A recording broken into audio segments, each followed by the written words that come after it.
Assalamualaikum warahmatullahi wabarakatuh. Perkenalkan, saya Natasha Zepiarti Putri dengan NIM 21081565582. Saya berasal dari Fakultas Kedokteran Universitas Riau, jurusan Pendidikan Dokter.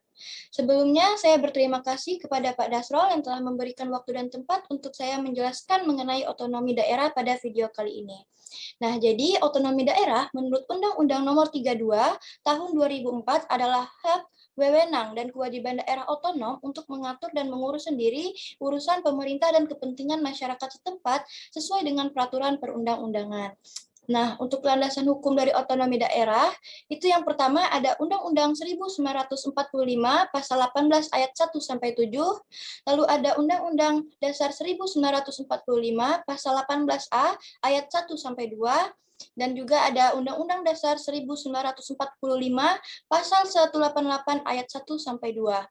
Nah, dasar hukum otonomi daerah lainnya itu ada ketetapan MPR RI nomor 15 garis miring MPR garis miring 1998 tentang penyelenggaraan otonomi daerah, pengaturan, pembagian, dan pemanfaatan sumber daya nasional yang berkeadilan, serta perimbangan keuangan pusat dan daerah dalam kerangka NKRI. Nah, selanjutnya itu ada ketetapan MPR RI nomor 4 garis miring MPR garis miring 2000 tentang rekomendasi kebijakan dalam penyelenggaraan otonomi daerah. Nah, selanjutnya itu ada Undang-Undang nomor 32 tahun 2004 tentang pemerintahan daerah. Lalu ada Undang-Undang nomor 33 tahun 2004 tentang perimbangan keuangan antara pemerintah pusat dan pemerintah daerah. Lalu ada Undang-Undang nomor 23 tahun 2014 tentang pemerintah daerah, yang mana ini merupakan revisi dari Undang-Undang Nomor 32 Tahun 2004.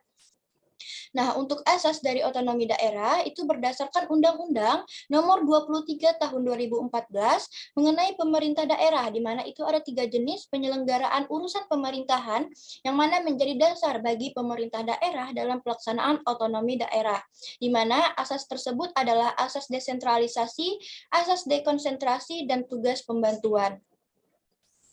Nah, asas desentralisasi itu adalah sebuah penyerahan wewenang, di mana penyerahan tersebut itu dilakukan oleh pemerintah pusat pada pemerintah daerah. Nah, pemerintah daerah itu punya wewenang untuk mengurus daerahnya tersebut secara mandiri, di mana hal ini berdasarkan dari asas otonom. Lalu selanjutnya itu ada asas dekonsentrasi, di mana asas ini adalah sebagian urusan dari dari pemerintahan yang mana itu menjadi wewenang pemerintah pusat pada gubernur. Nah, hal tersebut karena gubernur adalah wakil dari pemerintah pusat. Nah, yang terakhir itu ada tugas pembantuan, di mana tugas pembantuan adalah penugasan dari pemerintah pusat kepada daerah otonom untuk melaksanakan sebagian urusan pemerintahan yang menjadi wewenang pemerintah pusat atau dari pemerintah daerah provinsi kepada daerah kabupaten atau kota untuk melaksanakan sebagian urusan pemerintahan yang menjadi kewenangan daerah provinsi. Nah, selanjutnya itu ada tujuan dari otonomi daerah, di mana pada pasal 2 ayat 3 Undang-Undang Nomor 32 Tahun 2004 tentang pemerintahan daerah itu disebutkan bahwa tujuan otonomi daerah adalah menjalankan otonomi yang seluas-luasnya, kecuali untuk urusan pemerintahan yang memang itu menjadi urusan pemerintah, di mana hal ini bertujuan untuk meningkatkan kesejahteraan masyarakat, pelayanan umum, dan daya saing daerah. Nah, untuk prinsip dari otonomi daerah itu dilakukan berdasarkan Undang-Undang Nomor 33 Tahun 2004. Yang mana itu yang pertama, penyelenggaraan otonomi daerah itu dilaksanakan dan memperhatikan aspek demokrasi, keadilan, pemerataan, serta potensi keanekaragaman daerah. Nah, yang kedua itu ada pelaksanaan otonomi daerah didasarkan pada otonomi yang luas, nyata, dan bertanggung jawab. Yang ketiga, pelaksanaan otonomi daerah yang luas dan utuh itu diletakkan pada daerah kabupaten dan daerah kota, sedangkan otonomi daerah provinsi merupakan otonomi yang terbatas. Selanjutnya itu ada pelaksanaan otonomi daerah harus sesuai dengan konstitusi negara. Jadi dia tetap terjalin hubungan yang serasi antara pusat dan daerah serta antar daerah. Nah, lalu ada pelaksanaan otonomi daerah itu harus lebih meningkatkan kemandirian daerah otonom, dan karenanya dalam daerah kabupaten dan daerah kota itu tidak ada lagi wilayah administrasi. Nah, selanjutnya pelaksanaan otonomi daerah harus lebih meningkatkan peranan dan fungsi badan legislatif daerah, baik itu sebagai fungsi legislasi, fungsi pengawasan, maupun fungsi anggaran dan penyelenggaraan pemerintah daerah. Nah, yang terakhir itu ada pelaksanaan tugas pembantuan, tidak hanya pemerintah kepada daerah, tapi juga pemerintah daerah kepada desa, yang mana itu disertai dengan pembiayaan, sarana dan prasarana, serta sumber daya manusia, dengan kewajiban melaporkan pelaksanaan dan mempertanggungjawabkan kepada yang menugaskan. Nah, lalu ada hak dan kewajiban pemerintah daerah. Itu untuk hak daerah dalam menjalankan otonomi daerah menurut Undang-Undang Nomor 32 Tahun 2004 Pasal 21 dalam menyelenggarakan otonomi daerah itu punya hak sebagai berikut. Yang pertama, dia mengatur dan mengurus sendiri pemerintahannya. Terus yang kedua, memilih pemimpin daerah. Yang ketiga, mengelola aparatur daerah.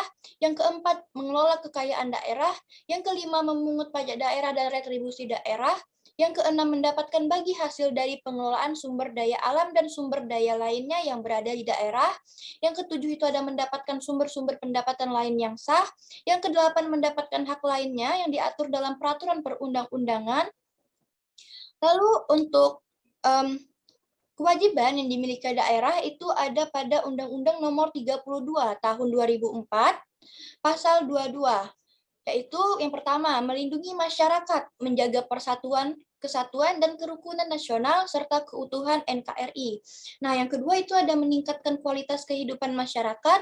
Yang ketiga ada mengembangkan kehidupan demokrasi. Yang keempat ada mewujudkan keadilan dan pemerataan. Yang kelima ada meningkatkan pelayanan dasar pendidikan. Yang keenam ada menyediakan fasilitas kesehatan. Lalu yang ketujuh ada menyediakan fasilitas sosial dan fasilitas umum yang layak. Dan yang terakhir itu ada mengembangkan sistem jaminan sosial. Nah, untuk kewenangan pemerintah pusat itu berdasarkan dari Undang-Undang Nomor 23 Tahun 2014, di mana itu ada 6 kewenangan pemerintah pusat. Yang pertama urusan politik luar negeri, yang kedua ada urusan pertahanan, yang ketiga ada urusan hukum, yang keempat itu ada urusan keamanan, yang kelima ada urusan agama, dan yang terakhir itu ada urusan moneter. Baiklah, sekian penjelasan saya mengenai otonomi daerah. Saya mohon maaf apabila ada kesalahan kata. Wassalamualaikum warahmatullahi wabarakatuh.